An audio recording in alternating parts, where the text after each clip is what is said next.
Imagine seeing this headline flash across your screen. Tom Holland, hospitalized after Spider-Man's stunt goes wrong. It feels almost inevitable, doesn't it? That specific headline has not yet appeared, but the possibility remains uncomfortably real. The thought alone makes millions of fans uneasy, because anyone who has followed Holland's career knows how often he pushes his body to extremes. This isn't about exaggeration or imagined fear. It is about a long history of risk, bruises, broken bones, and narrow escapes that make such an incident seem less like fiction and more like a looming probability. The truth is that every time Tom Holland pulls on the Spider-Man suit or takes on a physically demanding role, he is putting himself on the line, both for the sake of cinema and the thrill of authenticity. If such news ever did break, the fallout would be immediate and severe.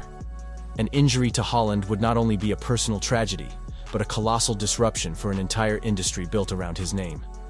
The Spider-Man franchise is one of the crown jewels of Marvel and Sony, a multi-billion-dollar property with tight production schedules and enormous fan expectations.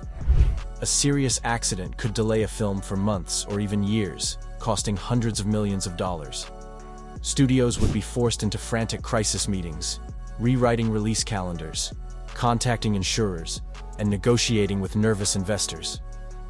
Entertainment outlets would scramble to confirm details, flooding the internet with speculation while fans agonized over Holland's health. For a star like him, the personal and professional are intertwined so tightly that a single accident could ripple out into the global box office.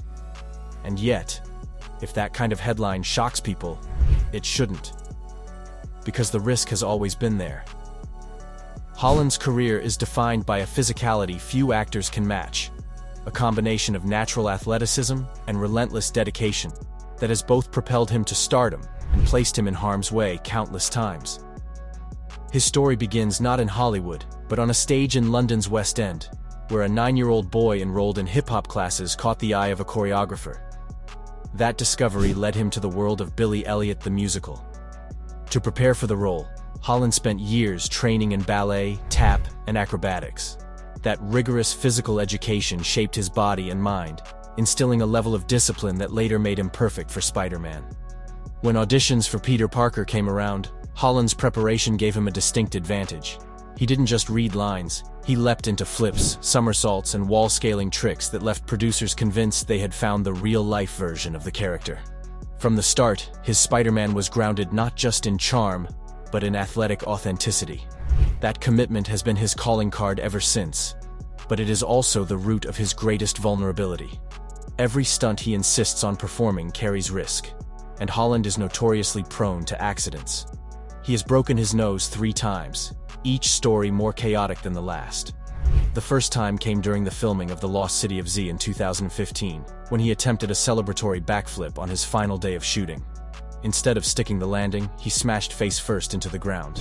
The makeup artist initially laughed, thinking it was just another clumsy moment, until the blood and swelling told a different story. He broke it again on the set of Chaos Walking, a production already infamous for behind-the-scenes struggles.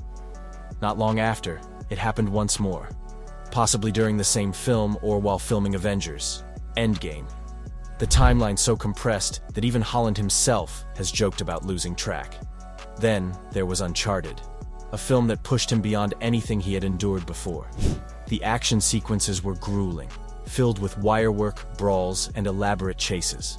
Holland later admitted he walked away from every stunt, but not without limping. The repeated strain left him with tendinitis, and one sequence required him to be struck by a car 17 times before the director was satisfied. Even though the car was a prop, the repeated impacts were painful and stressful. His mother, visiting the set, was horrified. Holland shrugged it off publicly, but his words revealed the truth. The film left him battered and sore, the cost of doing business in the world of blockbuster action. Even within Marvel, where safety protocols are as rigorous as possible, the danger persists.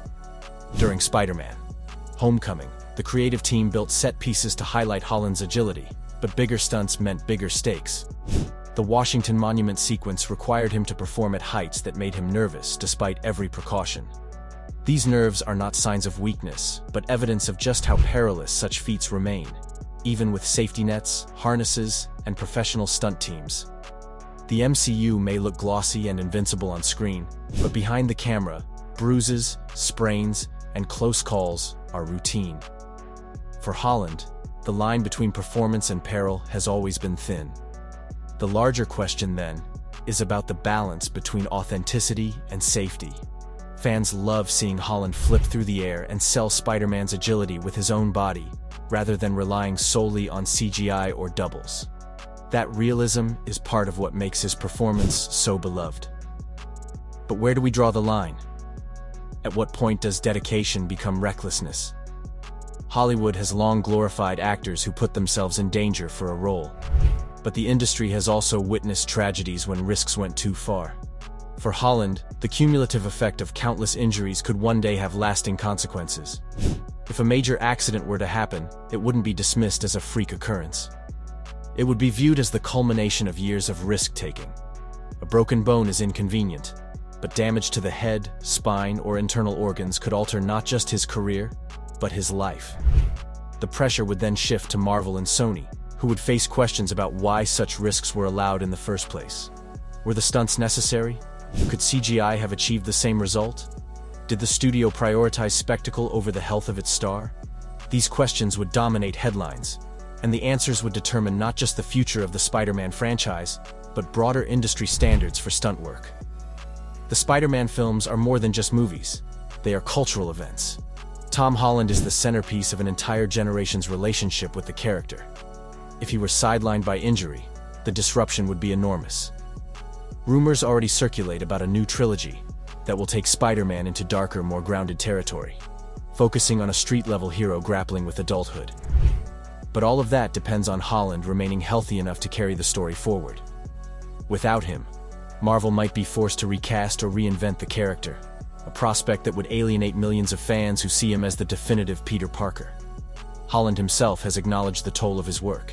He has admitted that the physical demands of roles like Spider-Man and Uncharted leave him exhausted and sometimes fearful. Yet he also recognizes that his physicality is part of what defines him as an actor. It's a double-edged sword. The very quality that makes him stand out is the same quality that could one day endanger him. Like many performers before him, Holland is caught in a system that rewards risk and punishes caution. For now, he remains willing to take the hits, to walk away bruised so audiences can cheer. But how many more times can his body endure that punishment before it gives out? A single miscalculation could turn excitement into disaster. Fans may hope that headline never appears, but as long as Holland continues to put himself on the front lines of blockbuster filmmaking, the risk will always be there, hanging in the air like a shadow over the spectacle.